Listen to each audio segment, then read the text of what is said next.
that is my entire collection. Holy cow.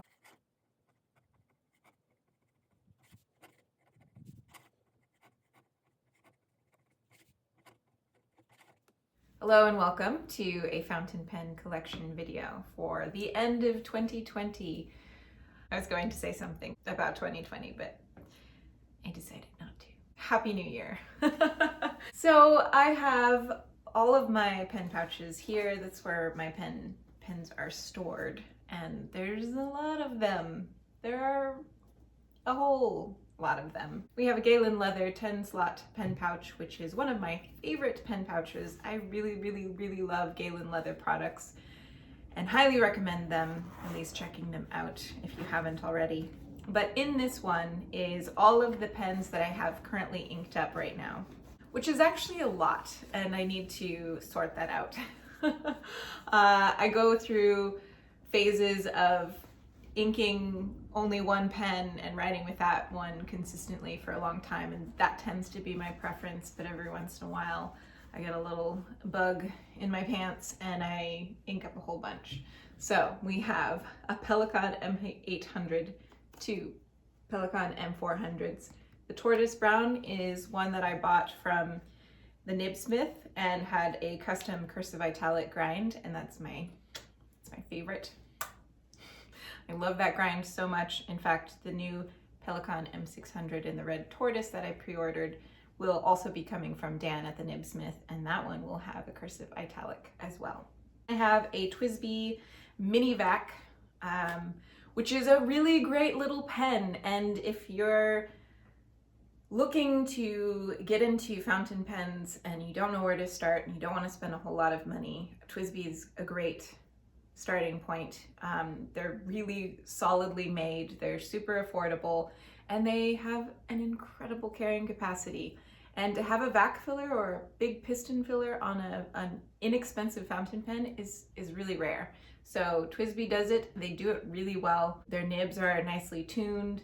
I just really like them. I like this one especially because this is the mini vac. So it's a miniature version of the TWSBI vac filler, which my only gripe with TWSBI pens is I feel like they're both physically and visually bulky. So having the miniature version, which is really not that small, is just really nice. And this one is actually filled up with the platinum pigment sepia. And so it's always nice to have a fountain pen that's inked up with a permanent ink, because most of the time I don't use permanent inks. Then we have 4 Sailors inked, and these are all inked up with the Shikiori cartridges, which I've been wanting to try, and so that's what's happening with these, and hopefully I'll make a video for that in the near future to kind of talk about the Shikiori inks, which I really like. I like the Shikiori inks. They're nicely pigmented and rich, and there's like this charcoal quality on the paper.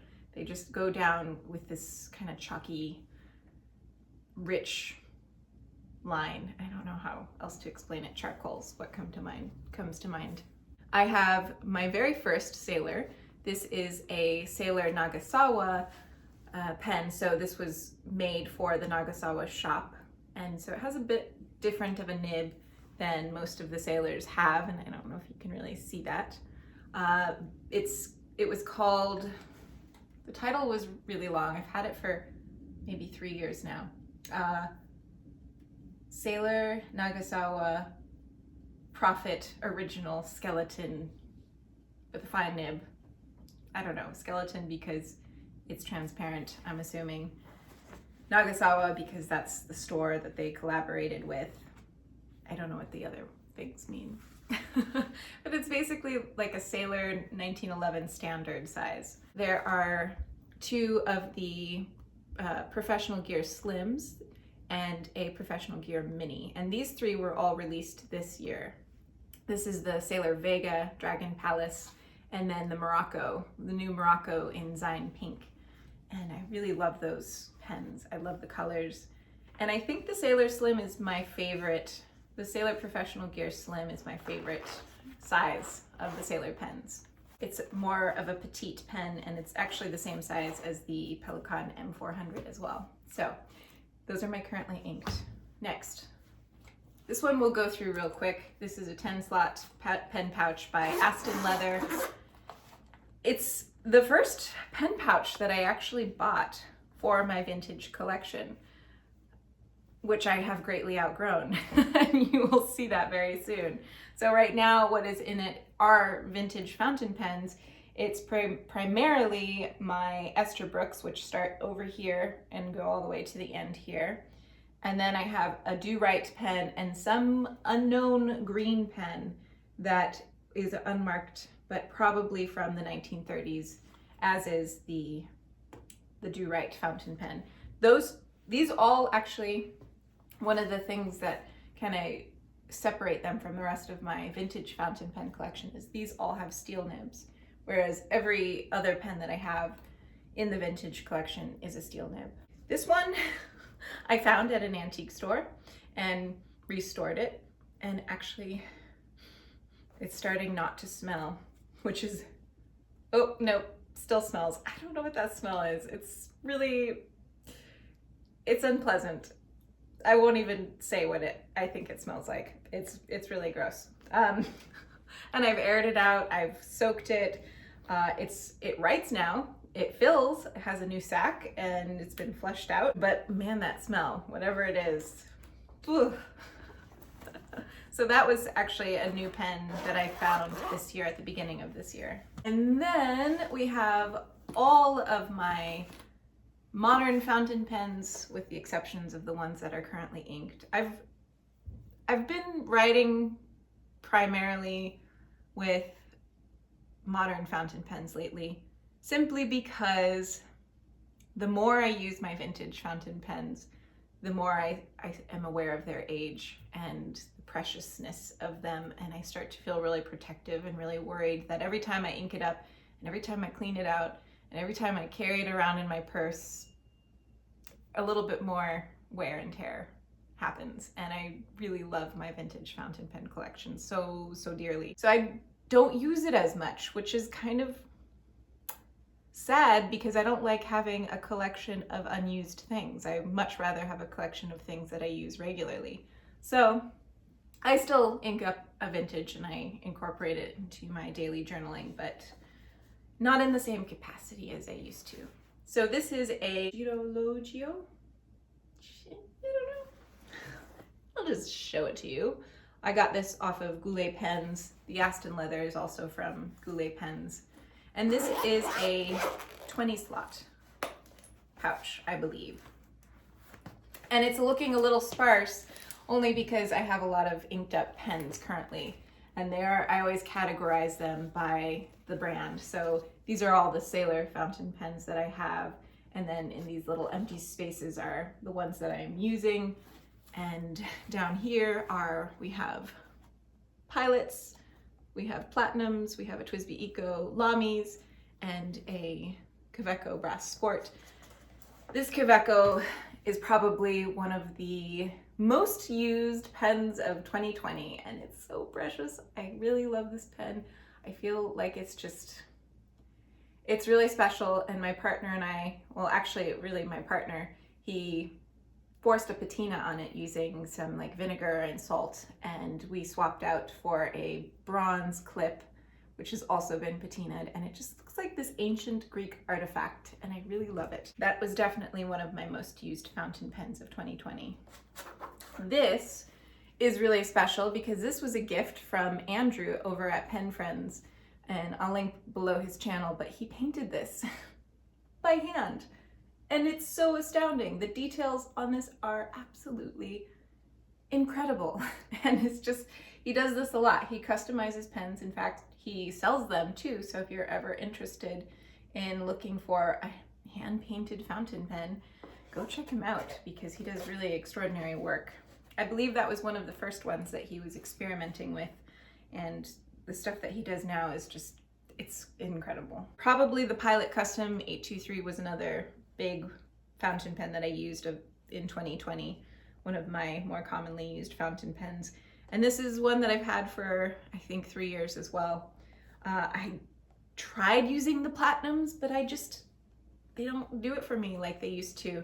When I first got into collecting modern pens, that was my favorite company, was Platinum. And I don't know, it's funny how your tastes change and evolve over the years. And then we have, of course, the Sailors, which I think I've said before, I have kind of a love-hate relationship with them. I hate that I am so compelled to buy them. Every time there's a new color and a new release, it's like, ugh, I don't need another Sailor pen.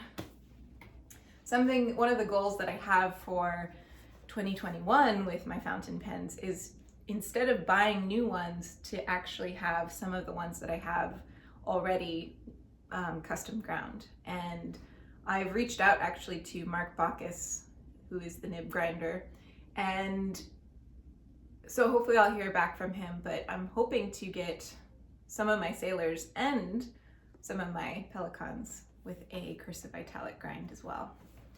So on to the piece de resistance, at least I think so. This is the Galen leather 40 pen pouch slot pen case, 40 pen case. It's huge. It has a little center space and it has these little protective sheets. And in each section, there's space for 10 pens, and it's not yet entirely filled up, which means I will have to get some more vintage fountain pens. And I do have some vintage fountain pens on my wish list. It's just a matter of time. I have some really cool ones that I got this year that I haven't had a chance to share with you guys yet, but there's a vintage Platinum, there's a vintage Pilot, there's a vintage Kaweco. Oh, and then this is also new. This is a Parker Duofold Ladies Lucky Curve. And it's really darling, and I love the color so much.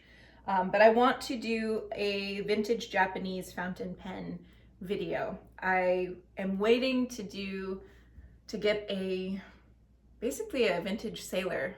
I had ordered one actually in March or April, but then COVID happened and the seller was like, I'm really sorry, but I can't ship out anymore. So it didn't end up going through. And then over here I have some Watermans. I think this is new this year. This is my Baby Safety, Waterman Baby Safety. It's so tiny and so cute. And I've written with it. I have a couple videos showcasing its wonderful flex nib. Here are my wall pens. Ooh, and this one has come unscrewed. This is a Conklin. So I have another wall pen here, and then some Conklin fountain pens here, and then here's more of my Parkers.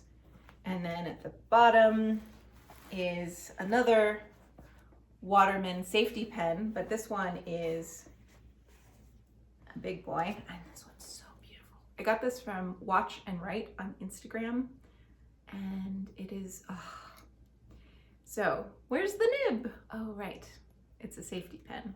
So the nib is actually retractable, and there it is. Pretty incredible, just like the Baby Safety that I have. So the safety pens are retractable nibs. They were designed to be safe in your pocket and not leak everywhere.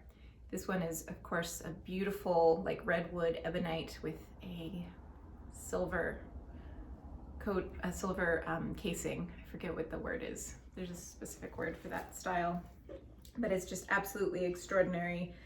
And that's one that I feel like really protective of, and it's hard to bring myself to write it with it.